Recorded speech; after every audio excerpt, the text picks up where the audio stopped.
की बदौलत हुआ है।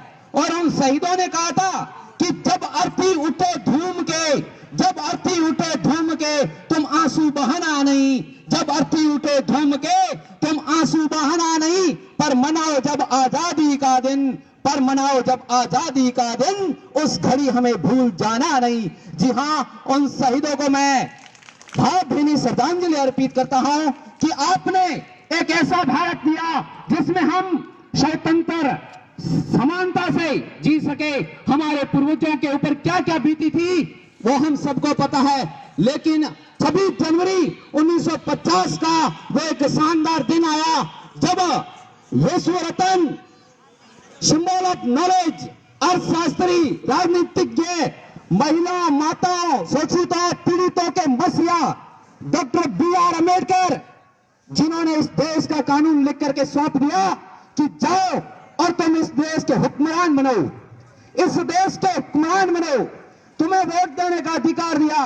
प्रकाश जी सर ने पहले बताया था कि पहले है जो बच्चा रानी की कोख से पैदा होता था वो राजा बनता था, लेकिन आज ऐसा नहीं है।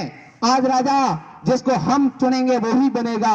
साथियों, ये बातें बहुत लंबी है। बाबा साहब की कहानी को पढ़ोगे, जय भीम को समझोगे, ये जय भीम नाम नहीं है, नारा नहीं है, ये विचारधारा है।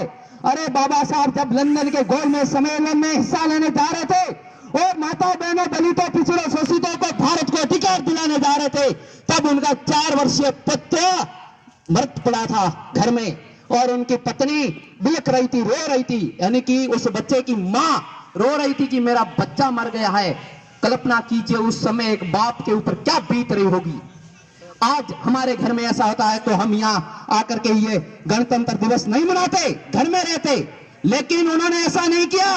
जब बाबा साहब की पत्नी ने उनसे कहा कि आप कहां जा रहे हो, आपका बच्चा यहाँ मरा पड़ा है, तो बाबा साहब ने कहा कि तू आज एक बच्चे के लिए रो रही है, बिलख रही है, लेकिन यदि मैं गोलमेज सम्मेलन में नहीं गया तो करोड़ों लाखों भारत की जो महिला है वो आने वाले समय में रोती रहेगी। इसलिए मैं जा रहा हूं आज। और गोलमेज सम्मेलन में गए और वहां हमें अधिकार दिलाए। आज यहाँ पर हम एक सभा कर रहे हैं, यहाँ बैठे आन बान और शान से एक दूसरे को सुन रहे हैं। मुझे बोलने का अवसर मिल रहा है, आपको सुनने का मिल रहा है, यहाँ आप भी बोल रहे हो। ये ऐसे ही नहीं मिला है हमें शिक्षा का अधिकार। अरे शिक्षा कहाँ थी? बातें हम बड़ी बड़ी कर लेते हैं, लेकिन क्या 1950 से पहले शिक्षा थी? या हमारे यहाँ 1950 से पहले कोई गवर्नमेंट कर्मचारी बने थे? नहीं बने थे, क्योंकि उस समय हमें शिक्षा का अधिकार नहीं था। SC ST OBC वालों को कोई शिक्षा का अधिकार नहीं था। ये हक दिया बाबा साहब ने, और ये संविधान भी बाबा साहब ने दिया। और GOPS हाथला की तरफ से भी बादरा राम जी को हमने संविधान की पुस्तक भेंट की है, क्योंकि आज एक सुनहरा दिन है। साथियों, अब देखिए कोरोना काल के बाद अब पढ़ाई का सिस्टम वापिस शुरू हो गया है, यानी शिक्षा। बाबा साहब ने क्या कहा था कि शिक्षा वो शेरनी का दूध है जो पिएगा वो दहाड़ेगा। शिक्षा वो शेरनी का दूध है जो पिएगा वो दहाड़ेगा। साथियों, शिक्षा अर्जित करनी होगी। बिना शिक्षा के मैं यहाँ बोल नहीं सकता हूं, आप सुनोगे लेकिन उसके ऊपर आप मंथन नहीं कर सकते हो। वैज्ञानिक सोच के साथ तर्क सहित उत्तर नहीं दे सकते। यदि शिक्षा ग्रहण करेंगे, वैज्ञानिक सोच हमारे अंदर होगी, तो हम तर्क सहित उत्तर रख सकते हैं कि मंजिल उन्हीं को मिलती है जिनके सपनों में जान होती है। मंजिल उन्हीं को मिलती है जिनके सपनों में जान होती है। पंखों से कुछ नहीं होता यारो, हौसलों में उड़ान होती है। आप अपने हौसले में, अपने जोश और जज्बे के साथ आगे बढ़िए। आपके बीच में एक शिक्षक टीम बैठी, बहुत बड़ी टीम है, वो आपको राह दिखाएगी। बस आप राह पर चलते जाइए। हमारे आदरणीय आज बदरा राम जी गुरुवर यहाँ से विदाई ले रहे हैं। बहुत ही बेहतरीन अपने काल में इन्होंने काम किया। आज जैसे छगन जी पटवारी साहब बैठे हैं, उनके बड़े भाई साहब प्रकाश जी, यहाँ हाथ ला के बहुत सारे कर्मचारी, ईश्वर जी अभी बैठे हमारे बीच में, ये सभी उनके चेले हैं।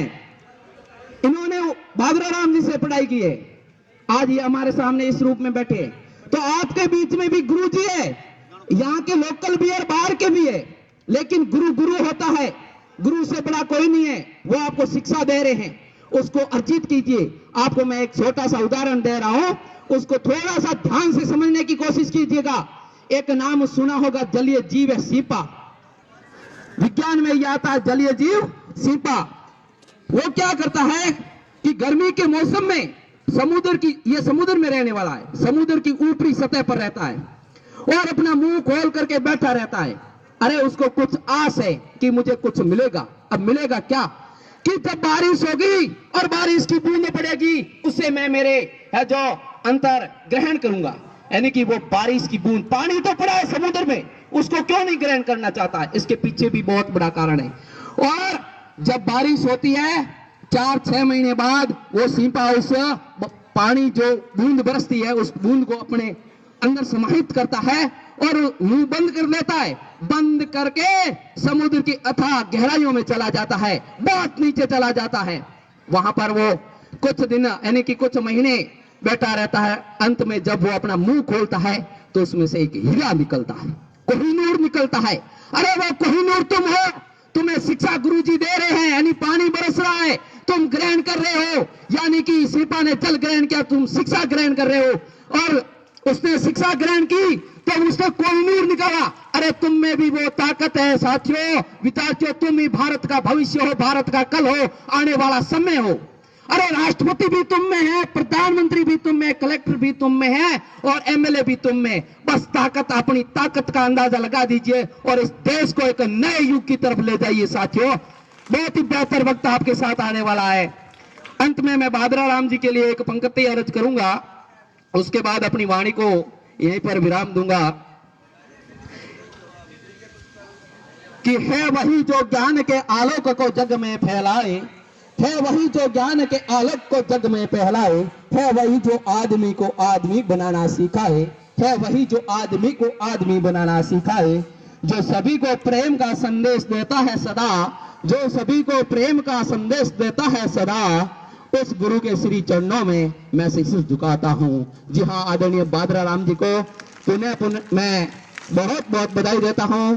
उज्जवल भविष्य की और उत्तम स्वास्थ्य की कामनाओं के साथ आप सभी को पुनः इस बात से अवगत करवाता हूं कि शिक्षा से जुड़े रहिए। इसी के साथ जय भीम, नमो बुद्धाय, नीला सलाम, जय संविधान, जय मूल निवासी।